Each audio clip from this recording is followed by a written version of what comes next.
तो rotational mechanics नया chapter है, इसमें हम लोग रिजिड बॉडी डायनेमिक्स भी बोलते हैं इसको, मतलब मेनली हम लोग रिजिड बॉडी के बारे में स्टडी करेंगे ना। Rotational mechanics means rigid body dynamics ना। तो रिजिड बॉडी क्या होता है? अब प्रश्न उठता है व्हाट इज रिजिड बॉडी। तो कहते हैं कि जब आप प्रॉपर्टी ऑफ मैटर पढ़ेंगे तो आप रिजिड बॉडी डिफाइन करते हैं कि जिसका शेप और साइज एक्सटर्नल फोर्स पे डिपेंड न करे, उसको रिजिड बॉडी बोलते हैं। लेकिन रोटेशनल में हम लोग रिजिड बॉडी को कैसे डिफाइन करेंगे? तो हम लोग रिजिड बॉडी को डिफाइन करेंगे कि a body is said to be rigid, a body is said to be rigid when distance between any two point remain constant. मतलब कि अगर बॉडी रिजिड बॉडी पे दो पॉइंट ए और बी है तो इनके बीच जो डिस्टेंस डी होगा वो हमेशा क्या रहेगा? कांस्टेंट रहेगा। तो अगर डिस्टेंस कांस्टेंट है तो ऐसे बॉडीज को हम लोग क्या बोलते हैं? रिजिड बॉडी बोलते हैं। मतलब कि there is no velocity of separation or approach between any two point. हम लोग बोलेंगे कि there is no velocity of separation, there is no velocity of separation or approach, there is no velocity of separation or approach between any two point, between any two point on a rigid body।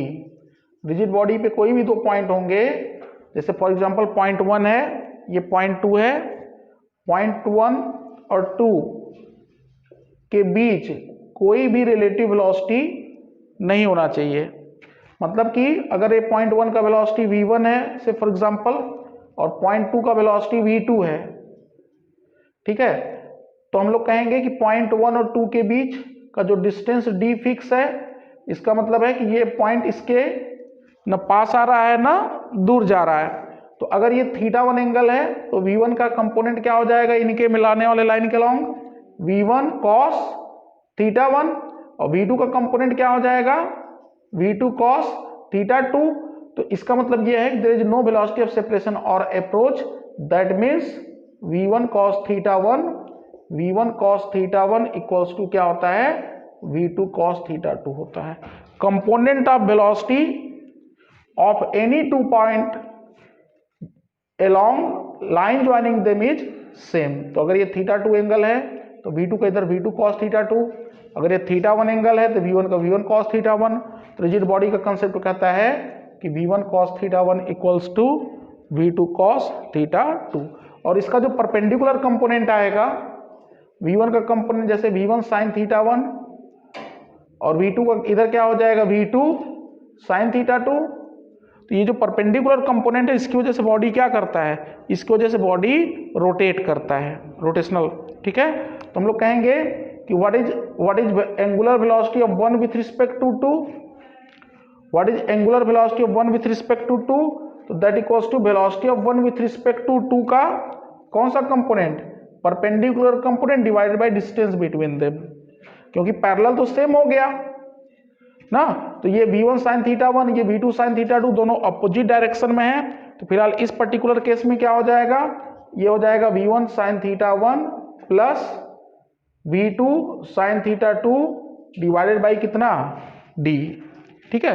तो ये जो component है इसकी वजह से rigid body क्या करता है? एंगुलर वेलोसिटी, एंगुलर मोशन करता है। तो रिजिड बॉडी पे दो पॉइंट होंगे, रिजिड बॉडी पे कोई भी दो पॉइंट होंगे, उनका वेलोसिटी का कंपोनेंट उनके मिलाने वाले लाइन के अलॉन्ग क्या होता है? सेम होता है।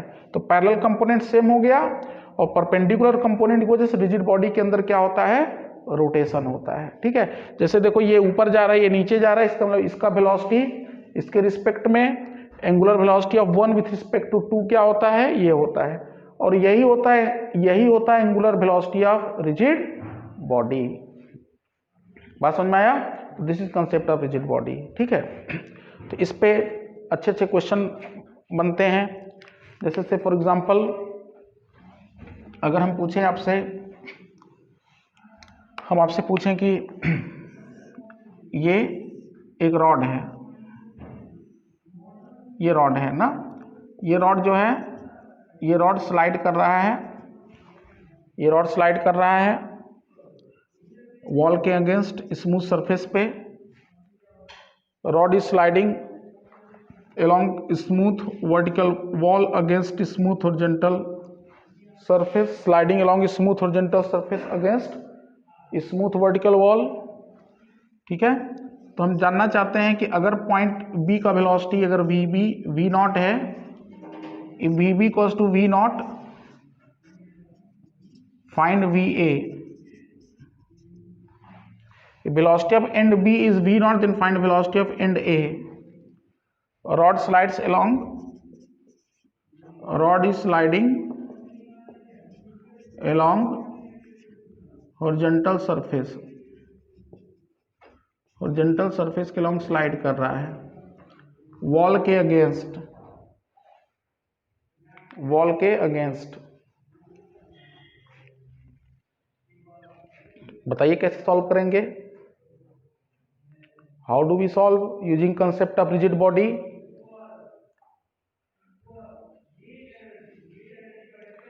तो रिजिड बॉडी का कंसेप्ट क्या करता है कि velocity of any two point, velocity of any two point joining the two point should be same ना, along line joining the two point should be same. तो देखो ध्यान से, अगर ये एंगल थीटा है तो इसका कंपोनेंट इधर क्या हो जाएगा, वी नॉट कॉस थीटा। ये ग्राउंड पे चलेगा, इसका वेलोसिटी एक्स में होगा, और ये वॉल पे चलेगा इसलिए इसका वेलोसिटी किधर होगा, वाई में होगा। तो अगर इसका वेलोसिटी वी नॉट है तो इसका वी नॉट कॉस थीटा, तो ये एंगल हो जाएगा 90 माइनस थीटा। तो इधर कंपोनेंट क्या हो जाएगा, अलोंग लाइन ज्वाइनिंग बताए थे। देखो दोनों पॉइंट को मिलाते हैं, फिर वेलोसिटी का कंपोनेंट इनके लाइन के अलोंग देखते हैं। तो ये 90 माइनस थीटा, तो ये क्या हो जाएगा, v A cos 90 minus theta. So v not cos theta must be equals to v A cos 90 minus theta. Cos 90 minus theta क्या होता है, साइन थीटा होता है। So v A equal to v not cos theta by sine theta, that is क्या आ गया, cot theta आ गया, cot theta आ गया। ठीक है, तो ये रिजिड बॉडी है। ये रिजिड बॉडी के कंसेप्ट से हम क्या निकाल लिए, अगर हमको पॉइंट बी का वेलोसिटी पता हो तो हम क्या बता सकते हैं, पॉइंट ए का वेलोसिटी पता कर सकते हैं। ठीक है, using concept of rigid body. तो अब इस पे हम लोग जैसे एंगुलर मोशन वाली चर्चा डिटेल में हम लोग अभी आगे करेंगे कि एंगुलर वेलोसिटी इसका उसके रिस्पेक्ट में, ये सब हम लोग रोटेशनल का भी जब आवर आएगा तब करेंगे। फिलहाल हम लोग अगला पॉइंट डिस्कस करते हैं कि रिजिड बॉडी कितने टाइप का मोशन कर सकता है। Types of motion of rigid body, types of motion of rigid body, types of motion of rigid body, types of motion of rigid body.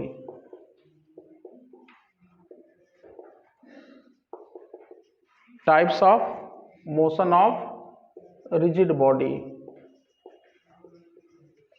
Types of motion of rigid body. तो rigid body जो है कितने type का motion कर सकता है, तो basically rigid body 3 type का मोशन करता है। There are 3 types of motion, there are 3 types of motion. First है pure translational motion, first is pure translational motion.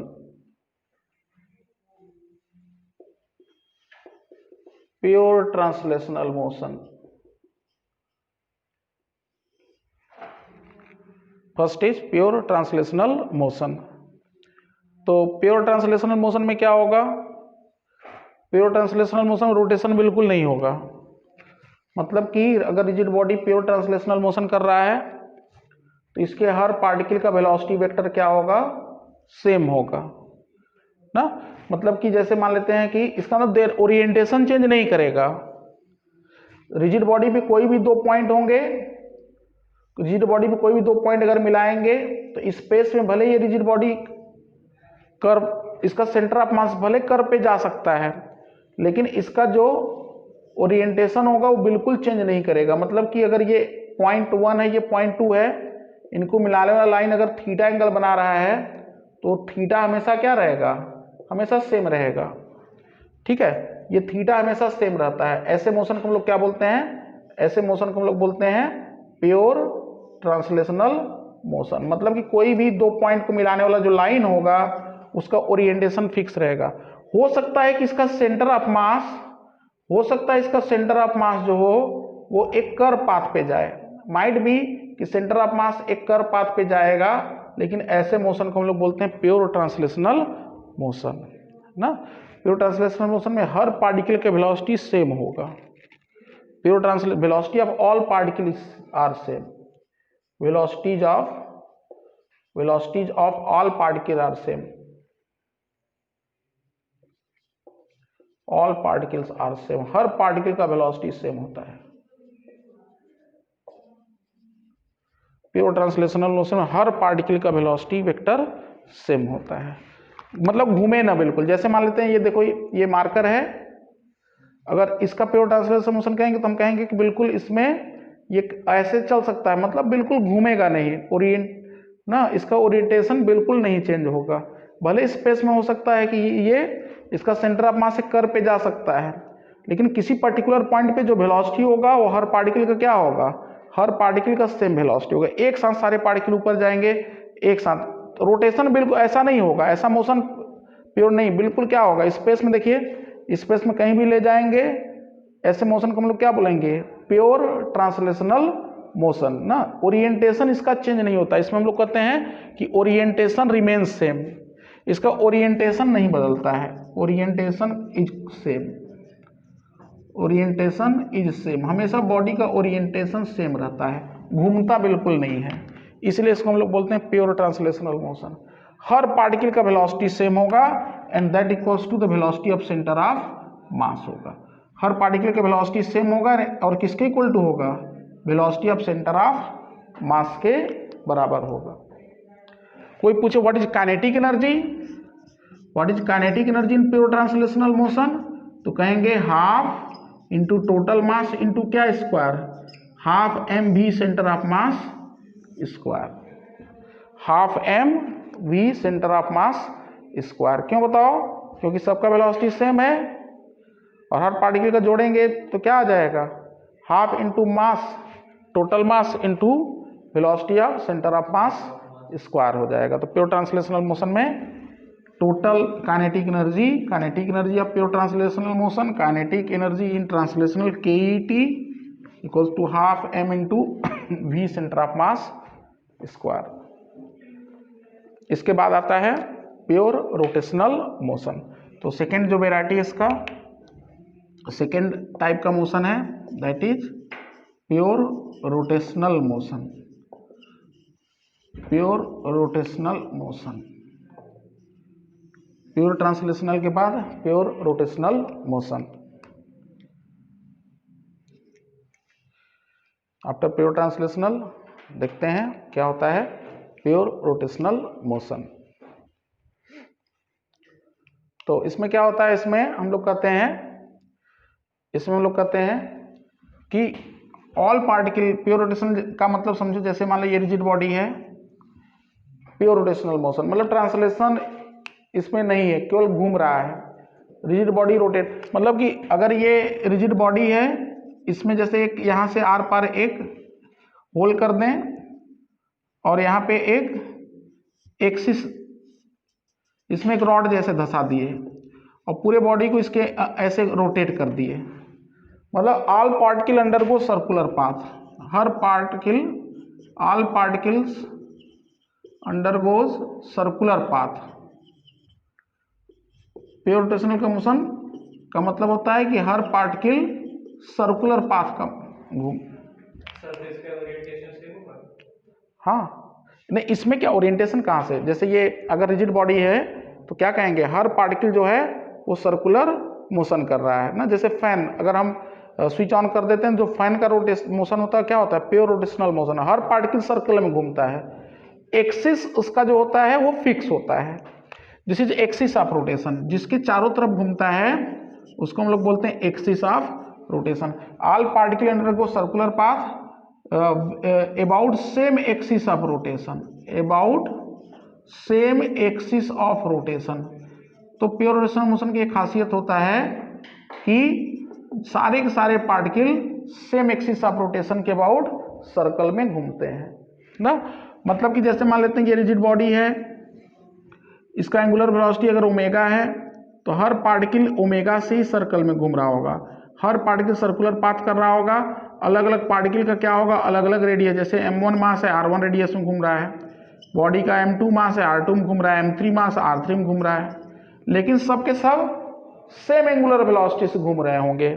तो all particle undergo circular path about same axis of rotation with same angular velocity, with same angular velocity ना। तो सबका angular velocity भी क्या होता है, same होता है, with same angular velocity.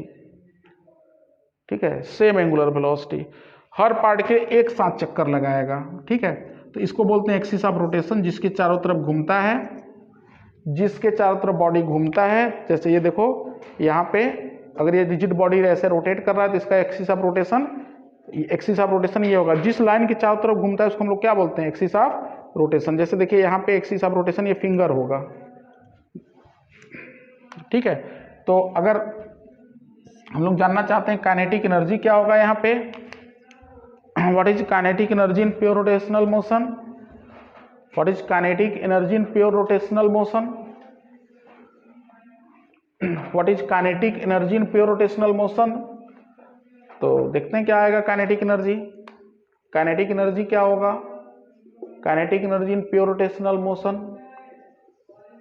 Pure rotational motion, pure rotational motion में जो काइनेटिक एनर्जी आएगा KER दैट इक्वल्स टू, जैसे m1 मास है कुछ v1 वेलोसिटी जा रहा होगा, m2 मास v2 से, m3 मास हर पार्टिकल, तो v1 इक्वल टू क्या होगा r1 omega, v2 equal to क्या होगा r2 omega, v3 equal to r3। Circular motion, जो एक्सिस से जितना दूर होगा उसका वेलोसिटी उतना ज्यादा होगा।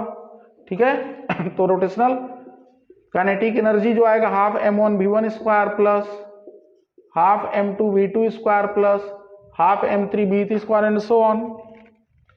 So total kinetic energy half m1 v1 square क्या हो जाएगा, v1 स्क्वायर, v1 की जगह r1 ओमेगा और half m2 v2 square r2 omega and so on. तो देखो ध्यान से, हाफ ओमेगा स्क्वायर कॉमन हो जाएगा बेटा, यहां हो जाएगा m1 r1 square plus m2 r2 square plus m3 r3 square and so on. इसी particular m1 r square m2 r2 square, इसको हम लोग बोलते हैं moment of inertia I। So kinetic energy को अगर एक टर्म में लिखना चाहिए, अगर एक टर्म में लिखना चाहें तो कहेंगे half I omega square, where I is m1 r1 square plus m2 r2 square and so on. So I equals to sigma mr square summation mr square. This is called moment of inertia. इसको हम लोग बोलते हैं क्या, this is I is called moment of inertia, moment of inertia. Moment क्यों बोल रहे हैं बेटा, जैसे कि मोमेंट ऑफ फोर्स टॉर्क होता है mr स्क्वायर, r तो है नहीं लेकिन r स्क्वायर है, मोमेंट ऑफ इनर्शिया, इनर्शिया मतलब मास, एक तरीके से mr स्क्वायर है, मास से जुड़ा हुआ है, इसलिए इसको मोमेंट ऑफ इनर्शिया बोलते हैं। जो काम ट्रांसलेशनल मोशन में मास का होता है वही काम रोटेशनल मोशन में मोमेंट ऑफ इनर्शिया का होता है ना। मतलब कि जैसे मोमेंट ऑफ इनर्शिया कैसे डिफाइन करेंगे, इनर्शिया मास क्या होता है, the property of body due to which it resist its change in motion. तो मोमेंट ऑफ इनर्शिया क्या होगा, मोमेंट ऑफ इनर्शिया क्या होगा, moment of inertia is property of rigid body due to which it try to resist the change in rotation, rotation का oppose करता है। मतलब कि अगर चल दिया घूम गया तो रोकना मुश्किल, और रुक गया तो घुमाना मुश्किल ना। मोमेंट ऑफ इनर्शिया जितना ज़्यादा होगा घुमाना उतना मुश्किल है, या घूम रहा है तो रोकना उतना ही मुश्किल है। जैसे पुराने फैक्ट्री में जो फ्लाई व्हील वगैरह भारी भरकम होते थे, तो एक बार उनको रोटेशन घुमाने के लिए क्या होता था, बहुत ज़्यादा एनर्जी चाहिए होता था। जैसे BHU वगैरह में पुराने जो फैन लगे हैं लैब वगैरह में, 50 साल पुराने फैन, एक बार लाइट चली भी गई तब भी 1 घंटा तक घूमते रहते हैं वो, ठीक है। वो एक बार चल दिए तो भारी भरकम मोमेंट ऑफ इनर्शिया के साथ घूम रहे हैं, रोटेशनल काइनेटिक काफ़ी ज़्यादा, लाइट चला भी गया तो भी फ्रिक्शन उनको जल्दी रोक नहीं पाता, मोमेंट ऑफ इनर्शिया बहुत ज़्यादा है ना। और जो तुम लोग देखते हो कि प्लास्टिक का जो एग्जॉस्ट फैन आता है, किचन वगैरह लगा रहता है, पोलर वाला छोटा हल्का, तो स्विच ऑफ किए नहीं तुरंत बंद ना, क्योंकि उसका मोमेंट ऑफ इनर्शिया नेग्लिजिबल है, बहुत हल्का है। ऑन किए नहीं फुल स्पीड, ऑफ किए नहीं 2 सेकंड में बंद ना। कंप्यूटर वगैरह का जो प्रोसेसर का फैन आता है हल्का होता है, तुरंत क्या होता है, तुरंत फुल स्पीड बंद किए तुरंत बंद। और वही भारी भरकम हो तो, समझ गए, तो जितना ज़्यादा रोटेशनल मोमेंट ऑफ इनर्शिया होगा तो उतना ज़्यादा उसमें रोटेशनल एनर्जी होगा, क्योंकि देखो रोटेशनल एनर्जी क्या हो रहा है, हाफ आई ओमेगा स्क्वायर। देखो काइनेमेटिक्स में क्या होता था, ट्रांसलेशन में क्या होता था, kinetic energy half mv square होता था, मास v स्क्वायर आई ओमेगा स्क्वायर। तो एंगुलर वेलोसिटी के लीनियर वेलोसिटी की जगह एंगुलर वेलोसिटी, मास की जगह मोमेंट ऑफ इनर्शिया। तो ट्रांसलेशन में जो काम मास का होता है, रोटेशन में वही काम मोमेंट ऑफ इनर्शिया का होता है। तो आई हमारे लिए बड़ा इंपॉर्टेंट है, मोमेंट ऑफ इनर्शिया निकालना हमारे लिए बहुत इंपॉर्टेंट है। आई को बोलते हैं सिग्मा mr स्क्वायर, ठीक है। तो मोमेंट ऑफ इनर्शिया ही हम लोग पहले देखेंगे, कुछ मोमेंट ऑफ इनर्शिया ही निकाल लिया जाए ना। Moment of inertia, moment of inertia बहुत इंपॉर्टेंट पैरामीटर है। तो यहाँ पे हम लोग डिफाइन करेंगे मोमेंट ऑफ इनर्शिया। पहले निकाला जाए, जैसे मान लेते हैं कि ये एक बॉडी है m1 मास का और एक दूसरा बॉडी है m2 मास का, पार्टिकल हैं दोनों, 2 बॉल्स हैं m1 m2 मास के, ठीक है। m1 m2 मास के 2 पार्टिकल हैं, इन r दूरी पे हैं, separated by distance r, 2 particle हैं ना, छोटे छोटे पार्टिकल्स हैं, सेपरेटेड बाय डिस्टेंस r। तो पूछ रहे हैं जरा इनका मोमेंट ऑफ इनर्शिया बताइए सेंटर ऑफ मास के अबाउट ना। Moment of inertia of 2 particle system, 2 particle, find moment of inertia about axis passing through center of mass and perpendicular to, find moment of inertia about axis passing through center of mass and perpendicular to line joining them, and perpendicular to line joining them, ठीक है। तो कैसे करेंगे बताइए। तो पहली बात centre of मास निकालो, क्या निकालो, सेंटर ऑफ मास। तो सेंटर ऑफ मास का जो पोजीशन आएगा r1, यहां से r1 को वैल्यू क्या आता है, m2r by m1 plus m2, ये ना आता था, और ये आ जाएगा m2r by m1 plus m2, वही m1 into 0 plus m2r by, और यहां से सेंटर ऑफ मास का r2 क्या होगा, m1r by m1 plus m2। तो what is I centre of मास, हमें देखो ये चाहिए, इसके अबाउट चाहिए, सिग्मा mr स्क्वायर। तो what is I centre of मास, तो आई सेंटर ऑफ मास क्या होगा, m1 r1 square plus m2 r2 square. अगर ये रिजिड, ये दोनों पार्टिकल है रिजिड बॉडी सेंटर ऑफ मास का घूम रहे होंगे तब मोमेंट ऑफ इनर्शिया। तो m1 r1 स्क्वायर तो क्या हो जाएगा, m1 r1 स्क्वायर की जगह ये रख देंगे, तो m2 r by m1 plus m2 square और प्लस m2 R2 स्क्वायर की जगह M1R by M1 plus M2 का होल स्क्वायर। देखो यहां से क्या आ जाएगा, यहां से आ जाएगा तुम्हारा, यहां से कॉमन में आ जाएगा M2 स्क्वायर M1 और M1 स्क्वायर M2। तो अब देखो ध्यान से M1 M2 कॉमन हो गया, M1 M2 R square common हो गया बाई M1 प्लस M2 का होल स्क्वायर।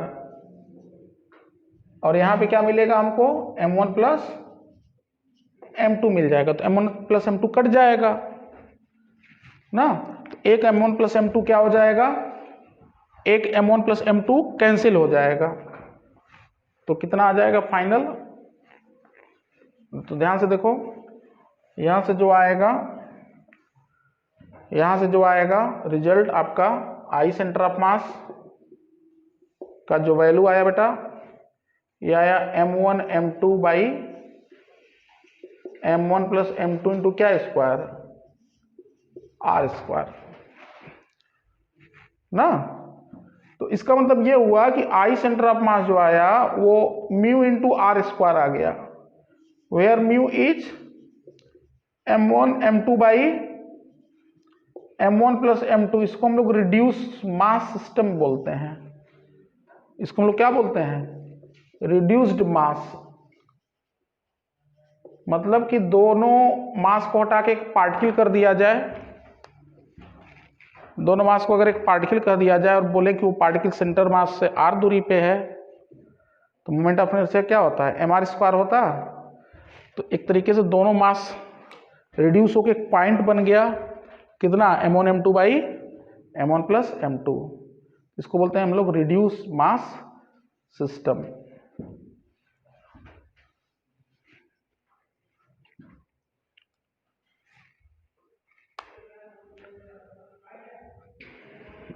चलो सिंपल सिंपल क्वेश्चन एक दो करते हैं। यहाँ पे देखो ये 1 kg का मास है 1,2 पे, ये 2 kg का मास है 2,-1 पे,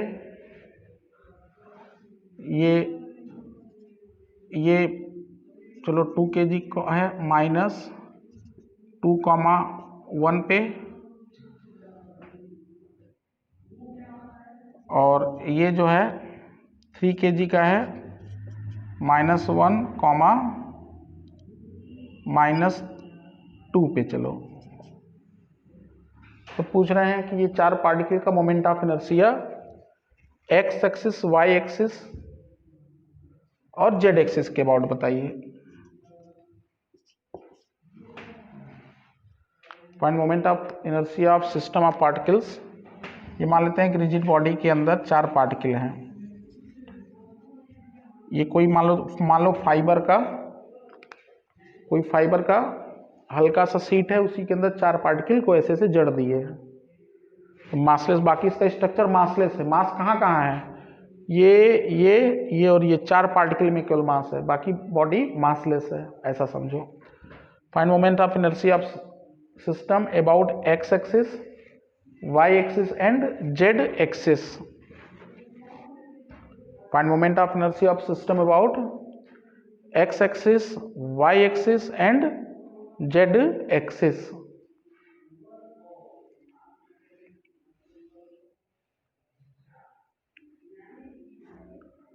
Find moment of inertia about x axis, y axis and z axis.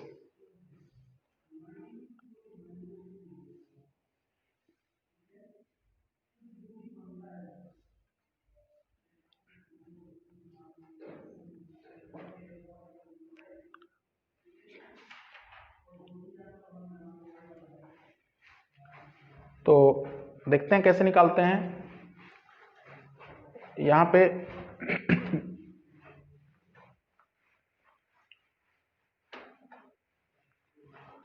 देखो एक्स एक्सिस के अबाउट अगर रोटेट कर रहा होगा तो पूरा पूरा रिजिड बॉडी समझो ऐसे घूम रहा होगा।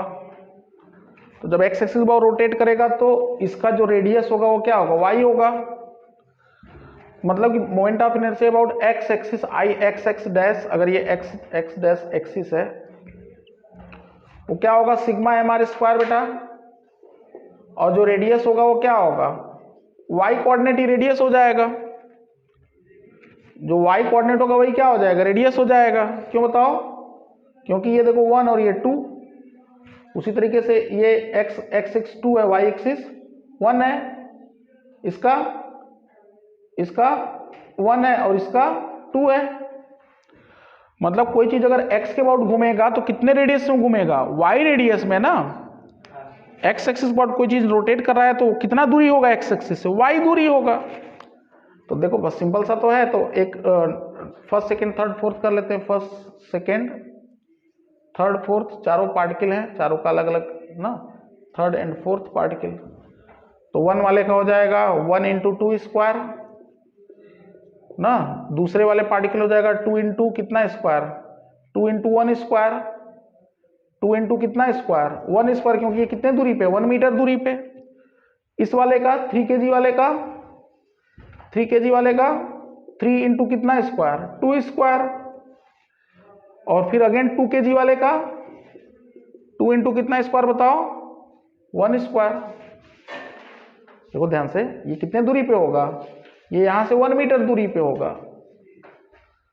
एक्स वाई कोऑर्डिनेट होता है, पहला एक्स दूसरा वाई, एक्सिस को घुमाए एक्स एक्सिस के अबाउट रोटेट करेगा तो रेडियस जो होगा वो वाई कोऑर्डिनेट होगा। तो बताओ ये कितना आया एक्स एक्सिस के अबाउट 4 6 12, तो 4 + 6 + 12 + 2 कितना 24 ना, तो 24 kg मीटर स्क्वायर, यूनिट क्या होगा kg मीटर स्क्वायर ना, mr square kg metre square. 1 into 2 square 4, 2 into 1 square ये 2 होगा ना, ये 20 आएगा 20 kg मीटर स्क्वायर। उसी तरीके से जब ये y के अबाउट घूमेगा आई वाई वाई डैश, देखो जब ये y के अबाउट घूमेगा तब रेडियस क्या होगा x ना, y के अबाउट घूमेगा तो रेडियस क्या होगा x कोऑर्डिनेट, y एक्सिस के अबाउट अगर ये घूम रहा है तो रेडियस क्या होगा जो पार्टिकल x ना, तो क्या होगा बताओ sigma m r square that is sigma of m into x square. तो कितना हो जाएगा देखो इसका वो पहले वाले का 1 into 1 square plus 2 into 2 square plus 3 into क्या स्क्वायर 1 स्क्वायर, देखो 3 kg है, y के अबाउट घूम रहा है तो कितना रेडियस होगा 1 मीटर, और लास्ट वाले का फोर्थ वाले का 2 kg का है तो 2 इंटू क्या स्क्वायर 2 इंटू 2 स्क्वायर। देखो ये कितना आता है 1 + 8 + 3 + 8 ना, कितना हो जाएगा 20 kg मीटर स्क्वायर ना। और जब ये x हो गया y हो गया, और जब हम लोग z एक्सिस के अबाउट देखेंगे,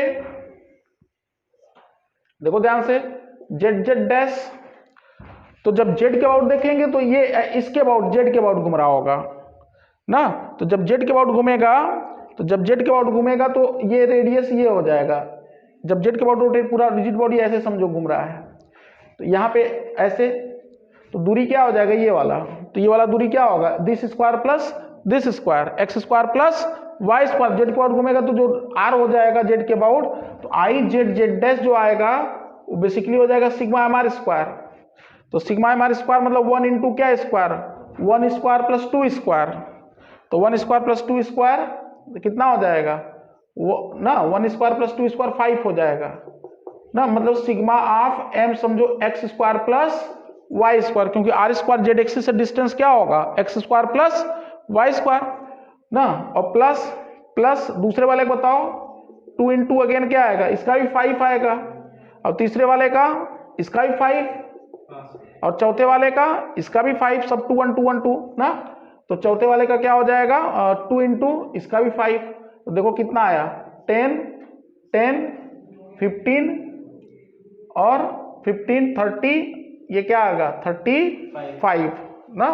तो कितना आया, एक बार फिर से देख लो, 40 आ रहा है क्या, 40 आना चाहिए, क्योंकि हम पहले ही जानते थे, पैरेलल एक्सिस थ्योरम भी बताएंगे, ये 20 तो 40 ही आएगा। क्योंकि ध्यान से देखो, जो आई एक्स एक्स था सिग्मा एम वाई स्क्वायर था, और जो आई वाई वाई था सिग्मा एम एक्स स्क्वायर था, और जो आई जेड है वो क्या है, sigma m x square plus y square. इसका मतलब आई जेड इक्वल टू क्या आएगा, I x plus I y. इसको बोलते हैं परपेंडिकुलर एक्सिस थ्योरम। इसको क्या बोलते हैं, परपेंडिकुलर एक्सिस थ्योरम। तो ये नोट कर लो, तो इसके बाद तुम लोगों को दोनों पैरेलल और परपेंडिकुलर एक्सिस थ्योरम बताते हैं, ठीक है।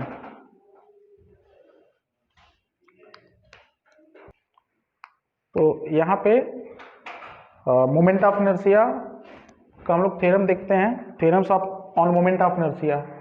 जैसे अभी देखे थे पिछले में कि एक्स वाई जोड़े तो जेड आ गया था। तो यहाँ पे दो थ्योरम होता है मोमेंट ऑफ इनर्शिया, एक होता है parallel axis theorem, parallel axis theorem. इसमें कहते हैं कि दो एक्सिस अगर पैरेलल हो रिजिड बॉडी के, और एक एक्सिस सेंटर ऑफ मास से पास करे। इंपॉर्टेंट बात है कि एक एक्सिस को सेंटर ऑफ मास से पास करना ही पड़ेगा, तभी अप्लाई होगा। If there are two axis, if there are two axes 1 and 2 and one passes through center of mass and 1 and 2 are parallel axis, 1 and 2 are parallel axis and one passes through center of mass and one passes through center of mass, one passes through the center of mass of rigid body, और इनके बीच अगर distance d है तो हम लोग कहते हैं कि I2 equal to I1 plus m into D square. Means अगर इसके अब I2 I है और I1 अगर I सेंटर ऑफ मास है, that means I equals to I centre of mass plus m into D square, where m is the mass of rigid body and d is distance between the two parallel axis. ये बड़ा important है theorem moment of inertia का, parallel axis theorem. दो axis parallel हैं, अगर दो axis parallel हैं, एक एक्सिस सेंटर ऑफ मास से पास करे, इसके about moment of inertia I centre of मास, और दूसरे एक्सिस के अबाउट मोमेंट ऑफ इनर्शिया अगर आई है तो हम लोग कह सकते हैं कि I equal to I centre of mass plus m into D square, ठीक है। और इसमें जो एक्सिस है, वो जो दूसरा वाला एक्सिस है वो रिजिड बॉडी के बाहर भी हो सकता है ना, बस पैरेलल होना जरूरी है। जैसे फॉर एग्जांपल अगर एक रिजिड बॉडी है,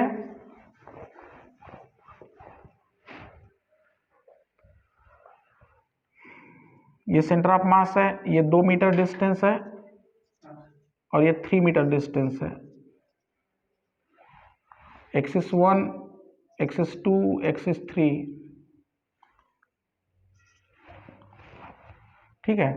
I1 दिया है, ये m मास जो रिजिड बॉडी का मास 10 kg है, I1 दिया है 100 kg मीटर स्क्वायर, I1 है 100 kg मीटर स्क्वायर। तो पूछ रहे हैं फाइंड I3। 3 एक्सिस हैं, second axis centre of mass से पास कर रहा है, there are 3 parallel axis, 1 2 and 3 are parallel axis ना। क्वेश्चन है 1 2 3 are parallel axis and 2 passes through center of mass। if I1 equal to 100 kg metre square, find I3। मतलब first axis के about moment of inertia अगर 100 दिया है तो हम पूछ रहे हैं थर्ड एक्सिस के अबाउट क्या होगा।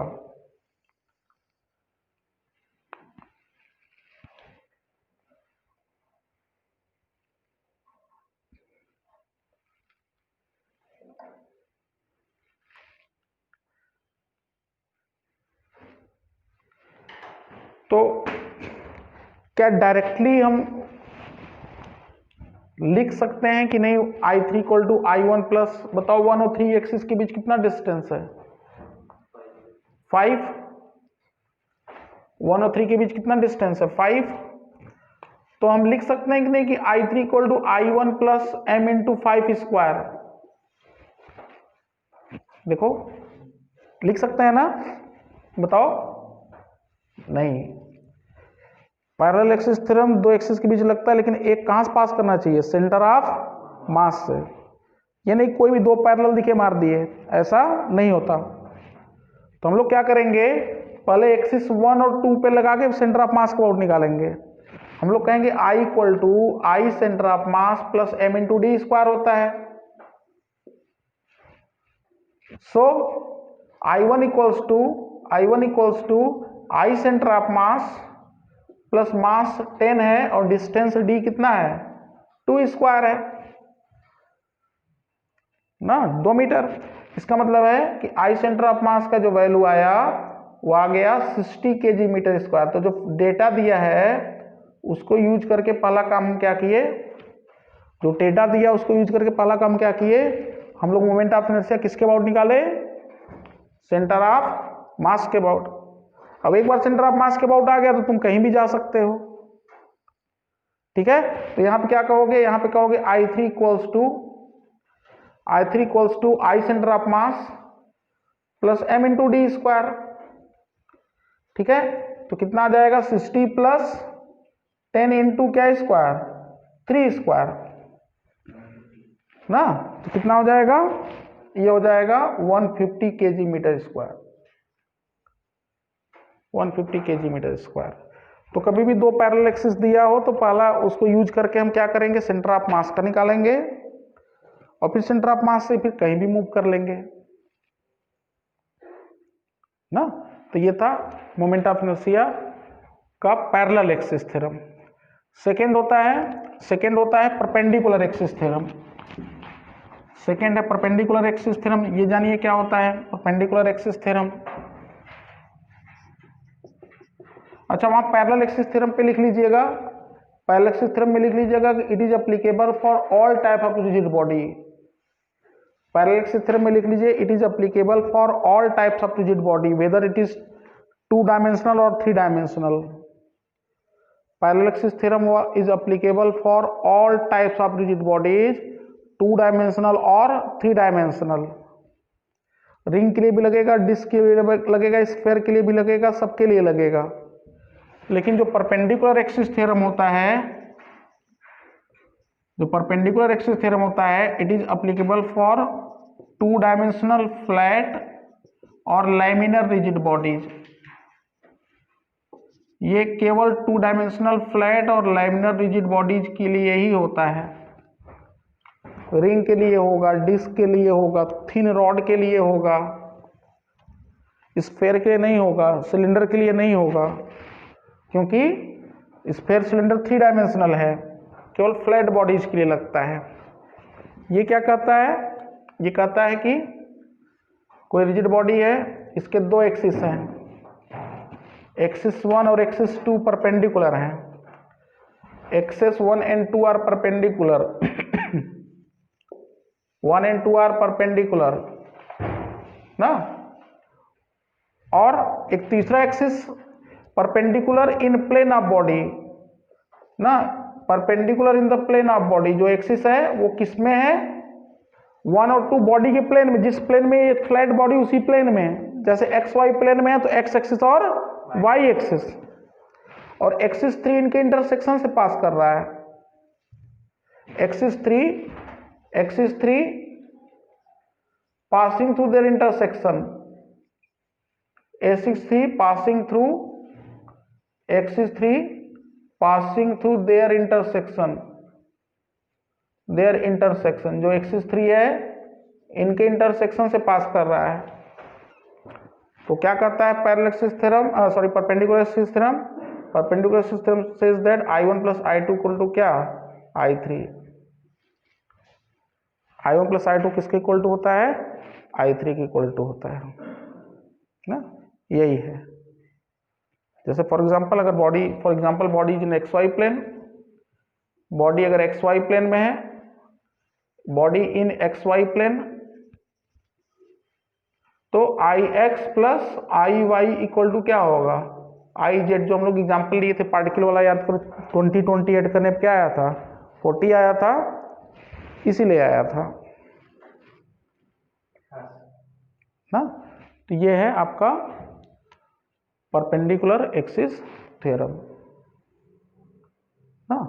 दो एक्सिस परपेंडिकुलर हैं तो ऐड करने पे क्या होता है, एक्स और वाई को जोड़ते हैं तो जेड के इक्वल टू आता है, और ये केवल 2 डायमेंशनल फ्लैट बॉडीज के लिए लगता है।